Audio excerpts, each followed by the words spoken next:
ഞാൻ പ്രാർത്ഥിച്ചിട്ടല്ലേ മാതാവ് കടപ്പുറത്തേക്ക് പോയത്. പക്ഷെ ആരും എനിക്ക് മീനെ തന്നില്ല. മീനില്ലാണ്ട് ഞാനിങ്ങനെ വീട്ടിൽ പോകും മാതാവ്. വീട്ടിൽ പട്ടിണിയായത് കാരണല്ലേ മാതാവ് ഞാൻ എൻ്റെ പഠിപ്പ് വരെ നിർത്തി പണിക്ക് പോകാൻ തുടങ്ങിയത്. മകനെ, എഴുന്നേൽക്കൂ.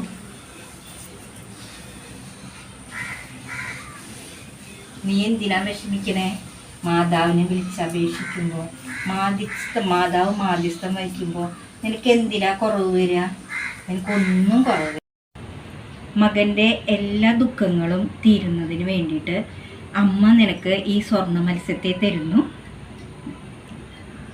നീ നല്ല മകനായിട്ട് വളരണം. നിൻ്റെ എല്ലാ കഷ്ടപ്പാടുകൾക്കും അറുതി വരുത്തുന്നതിനായിട്ടാണ് അമ്മ ഈ സ്വർണ്ണ മത്സ്യത്തെ തന്നത്. നല്ല മകനായിട്ട് വളരുക, ജപമാല എന്ന് ചൊല്ലുക, നല്ല വഴിയിലൂടെ നടക്കുക.